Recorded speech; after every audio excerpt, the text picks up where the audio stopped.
انسان زندگی میں کامیابی کے بہت سارے معیار بناتا ہے اور اپنے آپ کو کامیاب سمجھنے لگتا ہے، لیکن جیسے ہی وہ سمجھتا ہے کہ اب میں کامیاب ہو گیا ہوں تو پھر ایک نئی مشکل اس کے سامنے آ جاتی ہے۔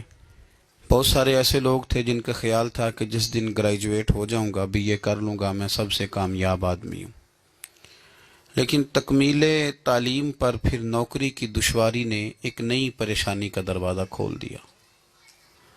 اس نے سوچا ہی تھا کہ نوکری مجھے مل گئی ہے، اب ہمیشہ کے لیے میرے لیے آسانی ہو گئی ہے، لیکن اس کے ساتھ ہی اس کی شادی کے معاملات شروع ہوئے۔ اس کا خیال تھا کہ شاید نکاح کے فوراً بعد جب گھر بس جائے گا تو پھر ہمیشہ پھول ہی کھلیں گے، روشنی ہی ہوگی، لیکن پھر اولاد کا نہ ہونا ایک نئی پریشانی کا سامان بنا۔ اللہ فضل کرتا ہے اور اولاد عطا کر دیتا ہے، اور پھر اولاد ہونے کے بعد اگر وہ بیمار ہو تو ایک نئی پریشانی، خدا نخواستہ اگر نالائق ہو تو اس سے بڑی پریشانی، اور پھر یہ کہ انسان سمجھتا ہے کہ چلو ان کی شادیاں کر لوں تو میں پھر بالکل فارغ ہوں۔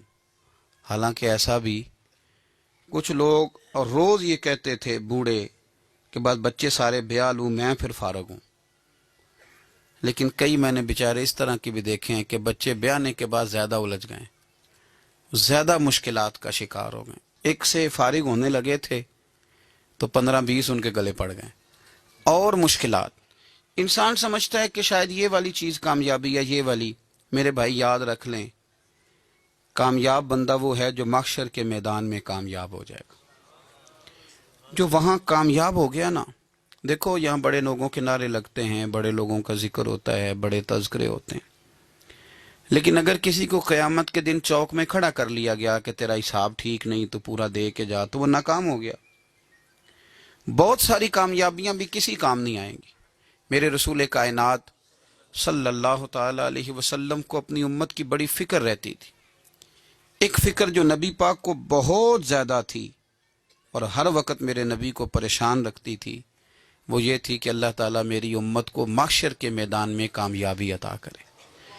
اس کے لیے نبی پاک صلی اللہ علیہ وسلم دعا بھی فرماتے، لوگوں کی تربیت بھی کرتے، لوگوں کو میدان محشر کی کامیابی کے نسخے بھی ارشاد فرماتے۔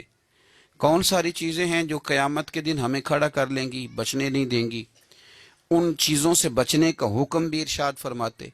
اور پھر سب سے بڑھ کر یہ کہ نبی پاک صلی اللہ تعالی علیہ وسلم بار بار جو حضور کو رب نے برکت والا وجود دیا تھا، جو نور والے کپڑے حضور پہنتے تھے، اور میرے محبوب کی جو دعاؤں کے اندر اللہ نے قبولیت رکھی تھی، وہ ساری چیزیں حضور امت کو دیتے تاکہ ان کو تھامتے جاؤ، رب تمہاری بخشش فرماتا جائے گا۔